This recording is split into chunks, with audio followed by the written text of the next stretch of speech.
started with a single email. One email to a teacher. A polite, firm response about a classroom incident that, on the surface, looked simple. A group project, a group of girls, and one boy trying to join. But that email would ignite a firestorm. It would expose something deeper, something every parent, teacher, and student should be talking about. Something that struck at the heart of what it means to teach a young girl how to protect herself. My daughter is 12 years old. Just 12. She's at that age when everything starts to shift. Body, mind, the way the world treats her. She's bright, sensitive, and still learning who she is. And I've made a commitment to her, a promise. I will teach her to trust her instincts. I will teach her to say no, because I wasn't taught that. I was raised with the lesson that has broken too many girls in silence. Be nice. Include everyone. Don't make a scene. And that lesson nearly ruined me. So when my daughter told me what happened in class that day, I listened. And I felt that familiar chill crawl up my spine.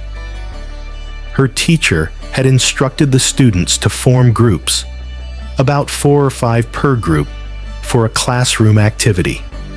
Simple enough. My daughter grouped up with 4 other girls, 5 total, a complete group. But then, the boy who had been bothering her and her friends at recess, the same boy we'd already had conversations about, walked over and said he was joining them. Another girl told him calmly that they already had 5, that he should find a smaller group that still needed someone, but he refused. He pushed back, saying the teacher had said about 4 or 5. Technically, they could be 6. And then my daughter said what she had every right to say. We don't want to work with you. Please join another group. Several of the other girls agreed. They weren't cruel. They weren't mocking. They were firm. But that didn't stop him. You can't exclude me, he said. It's against the rules. And my daughter? She said, I don't care. She came home and told me everything. No fear, no shame, just honesty. I was proud of her. Then the email came. It was from her teacher.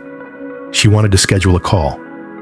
She said my daughter had excluded another child during a classroom activity, and that wasn't allowed in her class. That I should speak with her about the importance of including others. I read that email more than once. She wasn't denying what had happened. Her version matched my daughter's, and yet she was placing the blame squarely on my daughter, not the boy who had been repeatedly making her and her friends uncomfortable at recess, not the one who pushed into a full group when other groups were still open, but on the girl who said no. So I wrote back. I told her I wasn't comfortable teaching my daughter that lesson. That inclusion shouldn't come at the cost of a girl's safety or peace of mind. I reminded her that we'd spoken before about this boy's behavior. How he lingered around the girls at recess. How he made comments that crossed lines. I told her I was teaching my daughter something different. That it is okay to say no. That she does not owe her time or presence to anyone who makes her uncomfortable. That she has the right to draw a boundary and not apologize for it. I wrote, it's a dangerous lesson to teach a girl she has to be kind to everyone, no matter how she feels. I was raised that way. I was taught to ignore my discomfort. And because of that, I became easy prey for people who sensed my silence. My inability to say no was not kindness. It was vulnerability, and people took advantage of it. I told her I hoped I wouldn't need to explain that in more detail. I clicked send. The reply came quickly. She wanted an in-person meeting with the principal. I won't lie. That rattled me. I started wondering, was I too harsh? Did I overstep? But that doubt was short-lived, because I knew, in my bones, I had done the right thing. So I reached out to the parents of the other 4 girls who were in that group. I told them what had happened, and one by one, they told me the same thing. They were tired of their daughters being told to smile and stay quiet. They were tired of schools treating inclusion like a law and boundaries like a crime. And they were furious that the teacher, fully aware of this boy's behavior, hadn't done more to stop it. We decided to go together as a united front. That afternoon, we met with the teacher, the principal, and 5 sets of parents, me and my husband, 2 mothers, 1 father, and another couple. And we spoke as one. We didn't go there to attack. We went to teach. We explained that a blanket rule like include everyone cannot override a child's right to feel safe. We explained how these girls had been uncomfortable for weeks, how this boy had repeatedly made them feel unsafe at recess, and how they had handled the group project with more maturity than most adults. We asked the school to consider a different message, not be kind at all costs, but respect each other's boundaries, not include everyone, but don't make others feel they have no right to say no. We asked for training, real training for teachers on trauma-informed teaching, on how to identify harassment, on how to support kids, especially girls, who are learning to navigate a world that doesn't always hear them. We asked for change, and to our surprise, the principal listened. The teacher apologized. They both acknowledged that the school's messaging needed to evolve, and they agreed to look into resources that would help them better walk the line between inclusion and autonomy, between kindness and consent. It wasn't a war. It was a reckoning. And as we left that meeting, I looked at my daughter, and I saw something I never want her to lose. The quiet confidence of someone who knows their voice matters. That night, I sat down and read through the hundreds of messages I'd received after sharing our story.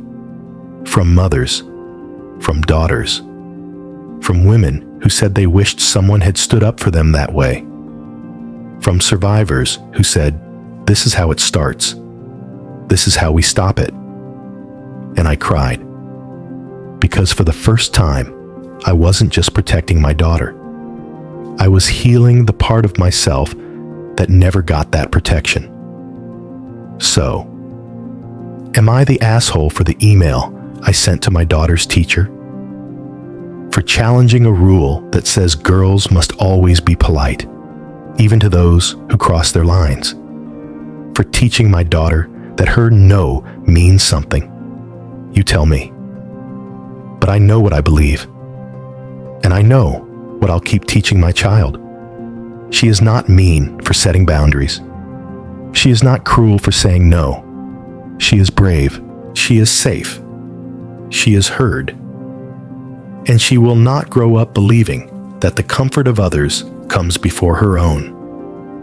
This story isn't just about a classroom disagreement. It's about a generational shift. It's about breaking the chain of silence that so many women were raised with. The kind that taught us to be quiet when something felt wrong, to smile when we were uncomfortable, to let them sit next to us, partner with us, touch us, because it was rude to say no. This mother didn't just write an email. She lit a match in a dark room and said, "Enough." And because she did, 5 other families stood up too. A school listened. A daughter learned her worth. And maybe, just maybe, a boy will learn to stop and think the next time someone says no. So now we turn to you, listeners. What would you have done? Have you ever been told to just include them, even when your gut said no? Do you remember the first time you wished someone had stood up for you? Tell us. We're listening. This is AITA Story Vault, where the stories go deeper and the truth hits harder. Until next time, protect your peace, speak your truth, and always, always ask, whose comfort are we protecting when we stay silent? Thanks for listening.